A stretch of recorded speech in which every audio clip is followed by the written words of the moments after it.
Mr. Jones owned a cotton plantation and many slaves. One day he was talking to the owner of the plantation next to his, and Mr. Jones was lamenting the fact that times were tough. He was having to work his slaves harder than ever, and was having trouble with some of them being disobedient or trying to run away. The other plantation owner said he knew someone who could help. Day 1. One day Mr. Jones called his slaves together so a man named Mr. Smith could talk to them. Before beginning, Mr. Smith whispered to Mr. Jones, "Whatever I say, do not contradict me or interfere, and I promise you your slave troubles will end." "My name is Mr. Smith," he said to the slaves, "and this may be the happiest day of your lives. From today forward, you will no longer be slaves, but free men."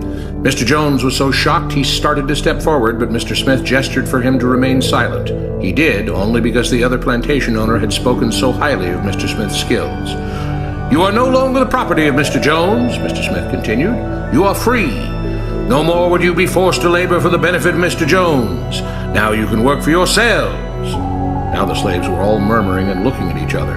Many were smiling, many were looking puzzled. "In fact, you are now free to leave the plantation whenever you want," Mr. Smith said. "However, since we are surrounded by other plantations, if you leave, some other plantation owner will likely claim you as his own the moment you set foot on his property. So I urge you not to risk your newfound freedom by doing something so foolish. Instead, I suggest that you stay here, no longer as slaves, but as willing participants and part owners of this plantation. Yes, this is now your plantation." Mr. Jones bit his tongue to keep from objecting. "For now, we might as well leave Mr. Jones in charge," said Mr. Smith, "since he is the only one with any experience at running a plantation, which is quite a complicated thing to manage. But he will no longer be your master, but just another worker on the plantation. In fact, he will now be using his organizational and management skills to serve you. Whatever problems you may have had with him before, you are now all equals, and you need each other to make this work. If we all cooperate and work together, we can all reap the benefits together. In honor of this happy occasion, I present you this new symbol of togetherness and cooperation, this flag, which shall be the emblem of the new free Jones plantation." He held up the new flag, but most of those listening were still too amazed to respond. "And this shall be our motto," Mr. Smith announced. "We work together as free men for our mutual benefit, pledging our allegiance to the Jones plantation, which stands for prosperity, liberty, and justice for all. To celebrate, everyone has the rest of the day off. Enjoy your freedom, do as you please, and be back here tomorrow morning, bright and early, so that we may begin work on this great and noble new endeavor as equal free men." Finally convinced that Mr. Smith was serious, the former slaves applauded and cheered. Day 2. "We all want this plantation to do well," Mr. Smith said at the beginning of the next meeting, "so we can all share in the benefits. We all know that it takes a lot of effort to make a cotton plantation work. Just because you're all free doesn't mean you can stop working.